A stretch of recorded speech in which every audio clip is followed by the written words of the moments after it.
Good morning, everybody. I'm Kristi Noem, the United States Secretary of Homeland Security. And it's been about 7 months now since President Trump and his administration have been working to make America safe again.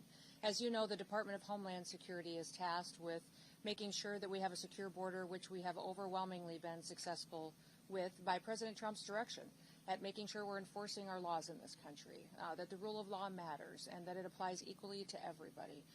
We have had for 3 months in a row 0 illegal aliens entering the United States, which is the first time in this nation's history that we've seen that kind of security at our nation's border. Also, we've been working on getting dangerous, criminal, illegal aliens out of our country. Murderers, rapists, drug traffickers, human traffickers, going out, arresting them, and removing them from our communities so that our families can be safe again at night. Our top priorities have been these 2 items: securing our borders and arresting dangerous criminals and removing them from our cities and our towns and our states across the country from coast to coast. Since President Trump has taken office, we have arrested hundreds of thousands of these illegal criminals. I'm here today because the elected leaders in this state of Illinois are ignoring the law. In fact, they're being obstructionists when it comes to getting dangerous criminals off of their streets. They are deciding that dangerous criminals that are murderers, rapists, money launderers, have committed assault, that are trafficking children, are more important than the families that live in the communities here. That includes Governor Pritzker, Mayor Johnson, and others who have worked so hard to protect these dangerous criminals. They'd rather be a sanctuary state and continue to put those individuals above American citizens who built this country, who've raised their families here for generations, and just want to be able to walk down the street safely at night and put their kids to bed and live a peaceful life. Today I'm highlighting 4 different examples of individuals that we've recently arrested here out of this office with the good work of ICE and our HSI officers that we've taken off the streets without the help of the governor or the mayor. Our federal officers have had to do this alone without their support, and these dangerous individuals are now no longer victimizing people because of the good work that we do. Hector Bonaparte is a 42-year-old illegal Mexican alien who had previously been convicted of predatory sexual criminal assault against a victim under the age of 13. We have Jarvin Flores Santos, who's a 40-year-old Honduras individual who was arrested back in 2020 the first time for aggravated criminal sexual abuse and attempted criminal sexual abuse of a minor under the age of 13 again. And Waldemar Jabik, a Polish citizen who had been convicted in 2014 for attempted murder and then also aggravated domestic battery. He was convicted of these after he stabbed his own wife and his 19-year-old daughter. It was not the first time that police had been called to his house for domestic disturbance, but he was never held accountable until recently by these federal officers. Gay Silus, a 33-year-old illegal alien from Micronesia, has had 3 DUI convictions, and as well as convictions of criminal mischief, of wanton endangerment, and driving without a license. These individuals would still be out on our streets today, committing crimes and attacking people and harming them and hurting our children if Governor Pritzker and Mayor Johnson had their way, because their choice has been routinely over and over and over again to release these criminals back on the streets. The debate over so-called sanctuary policies has real consequences. It has consequences for our law enforcement officers, but also for the families that live here and the businesses that are just trying to provide for their community. Governor Pritzker and Mayor Johnson are answering that question every single day of who should be our priority, who should be our responsibility, and over again, they're choosing criminals. In just the last 7 months, ICE has issued over 1,664 detainers in Chicago alone. 1,664 detainers we have lodged against violent criminals, and that is a 106% increase over what was issued during the Biden administration. Unfortunately, Chicago and its leadership has only honored 8% of those. That means every other person, when they're released from paying for the consequences of their crimes, back onto our streets without any notification to individuals or to the families that have been victimized by them. By getting those 8% at least off of the street, the brave men and women of ICE are saving American lives.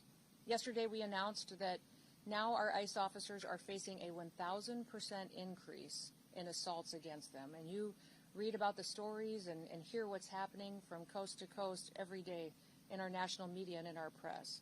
But it's in large part due to the pro-sanctuary state and cities policies and the language of elected bureaucrats and politicians that are reckless with their lives and endangering their families. Every public official should talk about and work to protect people, to keep them safe and American people's lives safe. I want you to look at the contraband that's in front of me. We have 20 kilograms of fentanyl that's in front of me on this table. That's enough to kill 10 million people. And here out of this office, this was interdicted just days ago here in Illinois, and because these federal officers have been out on the streets picking up criminals and dangerous individuals, we were able to take this 20 kilograms of fentanyl off the streets and save over 10 million lives. They're also keeping these weapons out of the hands of criminals that would use it to rob and assault and to murder individuals in these communities. Unfortunately, all of the politicians that have spoken out against their efforts, their desire appears to be that they would like to have more of this on their streets, more drugs out there for their kids and families to be victimized, more guns out there committing crimes. That is not the work that we do in ICE. The work that we do is to protect people and make sure that we remove these weapons and drugs off of our streets and hold those criminals accountable who would go forward and continue to use that to harm individuals. I just want to ask you for three things today. Number one, I want to ask you to support your law enforcement officers. Have their backs. Every single individual that's out there that is noisy and attacking them right now is having an effect that's ratcheting up the rhetoric and distorting facts and not allowing the facts to get out of what the work that they're doing every day and what we've done to help victims get some justice for the harms that were perpetuated in their lives. Those of us that appreciate the work of our law enforcement officers, the fact that we're a country that doesn't pick winners and losers. We apply the law, and if we don't like the law, we should be going to Congress to change it. But that is what these law enforcement officers do, is they continue to uphold the law and make sure it applies equally to everybody. Second thing I'd like to ask you to do is stop putting criminals first. Stop making them the number one priority. They are perpetuating harm on American citizens, and they need to be held accountable for it. And number three, I would ask that you think about the family members around you, the people you've spent your time with, the American citizens that live next door to you in your community. Start thinking about what kind of a community they want to live in, what your city should look like, what their families deserve, and put them first. Make them the priority because they're the ones who invested in this country, and keep it safe and keep it productive and keep it the best country in the world. We'll never apologize here for protecting the American people, but we're going to continue to arrest dangerous, criminal, illegal aliens. We will defend the homeland. That's what ICE is doing, and I'm so proud to be able to walk with them and to lead with them while they fulfill this mission to really keep United States blessed far into the future. So with that, I'll open it up to any questions that you may have. Yes.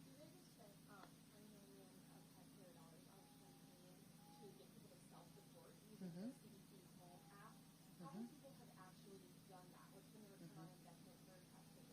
Well, actually, the 20 million campaign was to send a message to people that if they were here in this country illegally, that they should go home on their own. If they wait until we arrest them and we have to remove them, they'll never get the chance to come back to the United States. So it wasn't just on the app, it was also encourage them to voluntarily go home.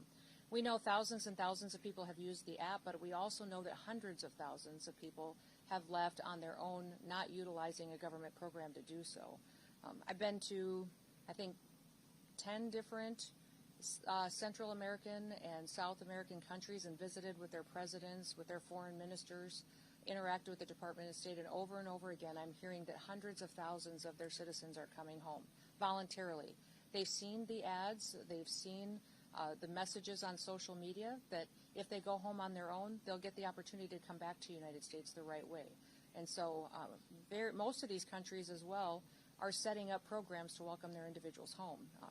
They have housing loan programs that they're setting up. They're allowing them to have food assistance for several months. Several of the countries I've recently visited with are training individuals and workers to come home because their economy has a need for those individuals. So sending that message has been extremely helpful in making sure that people know that here we're going to enforce our laws and that there's a right way to come to this country.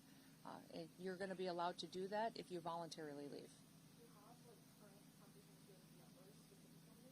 We can get it for you, but each specific country has given it to us along the way. But I would say we believe over 1 million people have gone home on their own.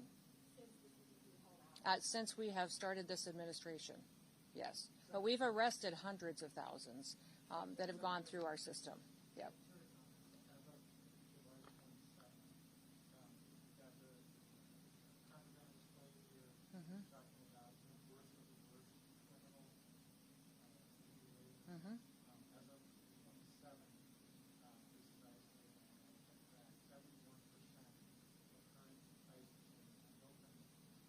That's not true. Charges and convictions, over 70% of them have pending charges against them or criminal convictions. The others all have final removal orders, which means they're eligible to go back home.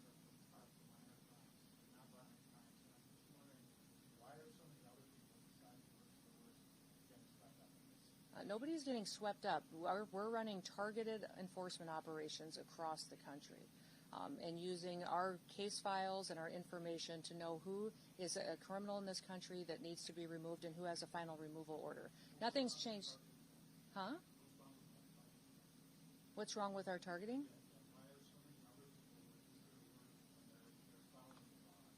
Well, they're not following the law if they're here illegally. There's a right way to come to this country. And so, yes, I'm talking about criminals in these situations, absolutely. But we also have every situation where we have those that have final removal orders need to go home because their due process is over and they have their paperwork and they're ready to travel. So that has been the priority since the very beginning. Nothing has changed. And over 70% of these individuals that we have gone out and arrested and removed from the country have had those pending charges and criminal convictions against them. That has always been the goal of the president.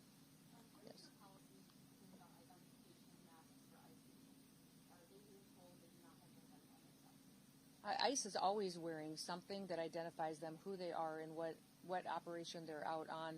I would say that they wear masks at times to protect their identities from dangerous situations.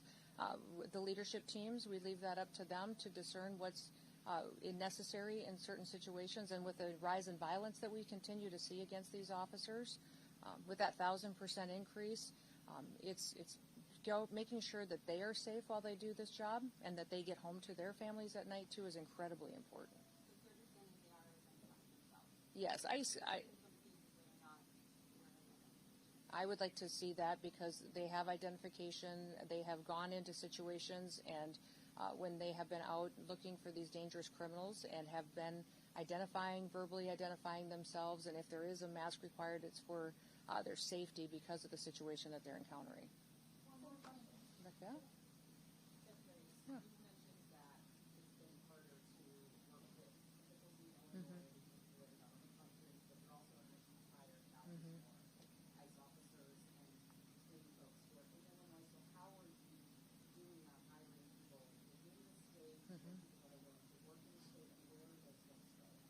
Yeah. Yeah, the response has been overwhelming. Part of the big, beautiful bill that President Trump advocated for allocated to us the resources to hire 10,000 new ICE officers. We have had that open for less than a week, and we have over 80,000 applicants for those jobs. So they're from all over the country. Some of them are retired ICE officers that want to come back now that they're going to be allowed to do their jobs, some retired CBP or other federal officers. And then we also have a huge amount of interest of people who just want to have their backs and work alongside them. So what we're doing then is to get them trained up as soon as possible. We'll be training them through our federal academy, but we're also going to stand up some pilot areas of where people can home, have signed up and have offers from the federal government. We may do a training right here closer to home so they're not away from their families for so long. So that's being worked out as we see where the final offers are coming from.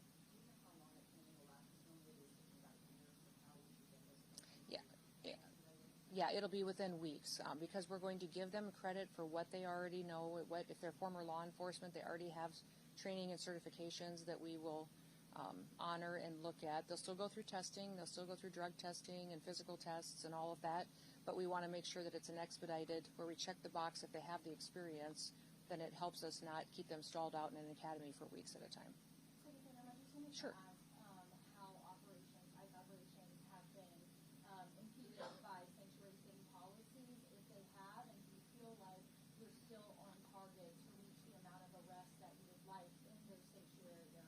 Well, the lack of information sharing is hard. I would say anybody who serves in law enforcement would say they're used to partners.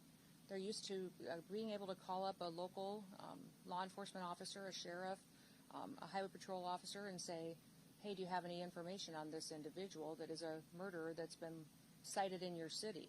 That's not happening in Illinois. And when we're calling on those most dangerous individuals, when they're being released from your prisons, they're not even letting us know, not honoring our detainers. When we lodge a detainer against someone, it's when you let that person out of jail who's been paying the consequences, let us know so that we can pick them up and get them out of the country. Illinois is not partnering with us on that, which is very, very difficult when we know that those dangerous criminals are going to run free. And many times we go into situations where we don't necessarily have the law enforcement to play a backup role. There are times where we bring more individuals in, more federal officers, because we believe we need to do that for security reasons. So we have great partnerships across the country, over 800 of them, with state and local law enforcement in other states. We wish we had that here. We wish we could build those partnerships. We're going to keep plugging away, and for us, it's about getting dangerous people off the streets.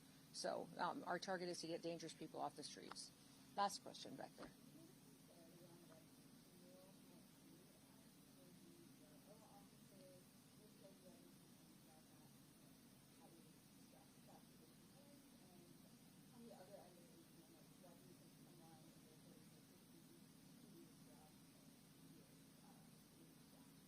I think us opening up the age requirement is wonderful for people to have opportunities that they've always wanted. So many people were forced to retire from law enforcement at a young age because of that arbitrary deadline, and now they'll be able to come back and serve a few more years if they'd like to, provide for their families, and then help on the mission of making America safe again. 18-year-olds can come and sign up and help us with processing and paperwork while they train and they get the experience. They can walk alongside our officers. They will all be as fully trained as any full-time officer before they're put in a situation that might require more of them. So we want everybody to be at the same level of skill set and knowledge when they're out doing an enforcement role out on the job. Anything else? Yes? I don't expect you to know the details of every specific case, so I wanted to give you a little context that calls for a broader answer on this question. About 4 months ago, ICE publicized the arrest of 2 men that be responsible for a mass shooting in Chicago. Your agency named them, and it got a lot of coverage. However, they have still not been charged in that mass shooting. So my question is whether people sent to prison in El Salvador or 2 men accused here in Chicago of a mass shooting, is it responsible for ICE to publicly accuse people of violent crimes before they've been charged? Well, we follow cases and prosecute cases and turn them over for prosecution just like any other law enforcement agency does. So when we sweep up somebody who's committed an act of violence like that and turn it over, that is public information that is out there. And people need to know who is perpetuating these crimes, and we continue building cases then on who they're affiliated with. Is there further dangers?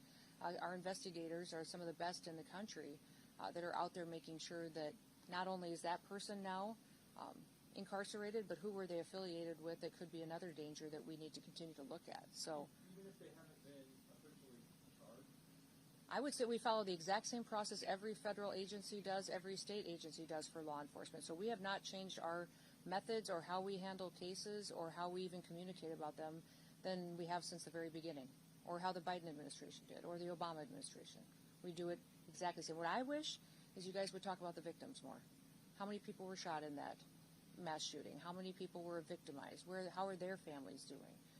You all spend so much time talking about the poor justice for these criminals that are harming individuals every single day, and you don't even think twice to go talk to a mom who's now lived for a year and a half without her daughter. Go talk to somebody and see how they're doing, trying to get their kids to school, not sure if they're safe. So I would encourage you to remember that there's always victims in these situations, and many times you're focusing on the one who made them a victim. Thank you. You guys have a good day.